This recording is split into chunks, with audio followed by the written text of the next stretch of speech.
Olá, olá, amigos do canal do Benito Pepe. Mais um vídeo aí para a gente pensar e refletir juntos. E o tema de hoje é a evolução da forma de aprender na história da humanidade. Claro, a gente, de acordo com o tempo, a gente foi aprendendo de novas maneiras. A maneira de ter conhecimento, antes lá na primórdia da humanidade, era apenas pela observação, a gente não tinha nem a fala.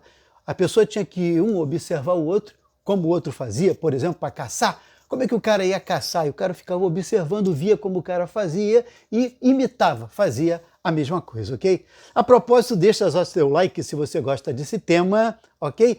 E vamos analisar aqui que eu dividi esse texto, esse vídeo, em 9 tópicos, né? O primeiro era exatamente para falar e destacar a observação. Uma maneira óbvia. E, aliás, a propósito, a maioria dessas formas de se obter conhecimento, de se ter aprendizagem, elas permanecem até hoje. As pessoas podem ir observando como o outro faz e fazer, imitando. Mas depois a humanidade vai se desenvolvendo e de uma tal maneira, dizem as más línguas, que o homem saía para caçar, ok? E ele queria saber o que suas mulheres estavam fazendo quando ele estava ali fora. E ele começa a fazer sons. E fazendo sons, daqui a pouco vem o vocabulário e eles começam a poder fofocar para saber o que estava ocorrendo. Brincadeiras à parte, se isso é fato ou fake, ninguém sabe, mas você sabe que sim, o homem desenvolve a fala, emitindo sons, ok? E com sons forma palavras, vocabulários, e com isso amplia muito mais a comunicação e a possibilidade de transmitir conhecimento. Ela cresce numa proporção muito maior. A fala. Depois nós temos um terceiro momento. Um terceiro momento são os símbolos, aqueles símbolos que são anotados em caverna. Isso já é relativamente na história da humanidade, talvez aí de 200 mil anos do Homo sapiens, é relativamente recente, porque em apenas 30 mil anos, mais ou menos, né? Existem pinturas rupestres, inclusive em cavernas no Brasil e na França, desses 27 mil anos, e que tem símbolos e que tem desenhos que era uma maneira de transmitir um conhecimento, uma aprendizagem, inclusive de processo de caça, né? Bem interessante. Essas pinturas rupestres e essas cavernas são muito bacanas de serem visitadas. Eu já tive a possibilidade de visitar 2 locais assim, é muito bom. No terceiro momento, nós temos então com uma evolução muito maior, não mais as pinturas rupestres, mas a escrita cuneiforme. Essa realmente é fantástica, porque ela vai ocorrer aproximadamente 3.500 a.C. e ela é uma tecnologia já muito mais avançada. Por que uma tecnologia? Tekne, a palavra tekne grega, quer dizer como fazer, serve para arte e tem outros significados, né?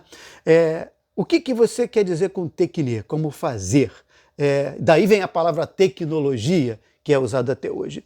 E um dos pontos que eu quero destacar nesse vídeo, nesse pensamento e reflexão que nós estamos fazendo, é exatamente essa evolução que depois virá com uma tecnologia como a gente conhece nos dias de hoje. Mas a escrita, com a escrita cuneiforme, ela possibilita que aqueles contos que eram narrados, né, como nas histórias gregas, contavam-se aquelas histórias de um para outro, como é o caso de Homero e etc. e tal, aquilo era contado de maneira oral. Mas com a escrita, ela já passa a estar registrada de uma tal maneira que ela poderia já atravessar, para a época, né, países e territórios com a escrita, sem que a pessoa precisasse ir ao local. Então já começa a transmitir conhecimento, e era o conhecimento da época, ok? Os mitos, por exemplo, escritos. Isso vai passando com uma evolução, e a gente começa a poder ter anotações e transmitir para muito mais gente.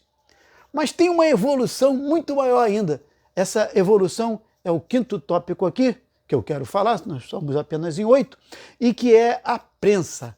A prensa multiplica essa possibilidade de transmitir a escrita de uma maneira com uma progressão geométrica muito maior, né? E ela ocorre lá em 1455 com a prensa de Gutenberg, na Alemanha. E o primeiro livro que é escrito que é impresso, é a Bíblia, né? E hoje nós sabemos que ainda é o livro mais impresso no mundo, ocidental pelo menos, né? A Bíblia. A prensa faz com que as pessoas pudessem ter, os ricos, né, pudessem ter bibliotecas. Olha que coisa interessante. Você tem o conhecimento contigo dentro da tua casa, né? Então as pessoas que tinham muitas posses tinham o conhecimento, que na época era tido o conhecimento da humanidade, dentro da sua casa. Olha que coisa interessante, né? A gente poder ter o conhecimento na nossa casa. Há pouco tempo atrás, ali no ano de 94, eu tive esse privilégio de ter uma biblioteca. A internet ainda estava ali começando, né? Que, aliás, é um tópico que eu vou falar também aqui, claro. Mas nós tínhamos que fazer pesquisas de escola, de trabalho. Você tinha que ir até uma biblioteca, né? Você tinha que se locomover até um certo local, encontrar livros. E eu tinha, então, a Mirador e a Barça, duas grandes enciclopédias que juntas fazem como se fosse a Biblioteca Britânica, né? E vários outros livros que eu sempre gostei de adquirir, ainda os tenho.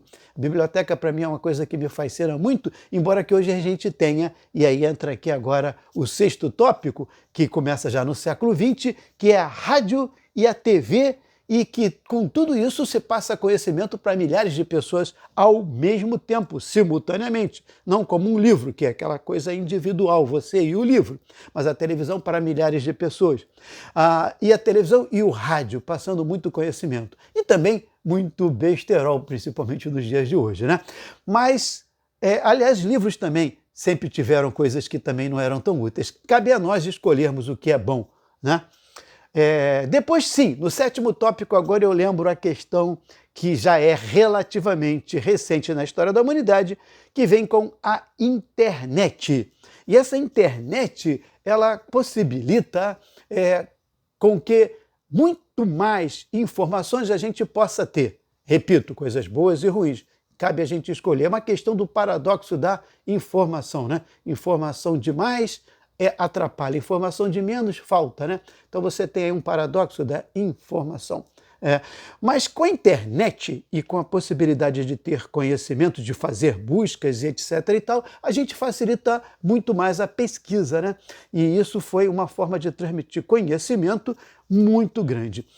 Depois, nós temos aqui a quarta revolução industrial, e que é trazer essa internet para a palma da nossa mão com o nosso celular, um aparelhinho que traz toda uma biblioteca, traz toda uma escrita, traz toda uma oralidade, traz possibilidade de assistir vídeos como esse, em que você pode ver como fazer, observar fazendo. É apenas um pequeno aparelho em nossas mãos.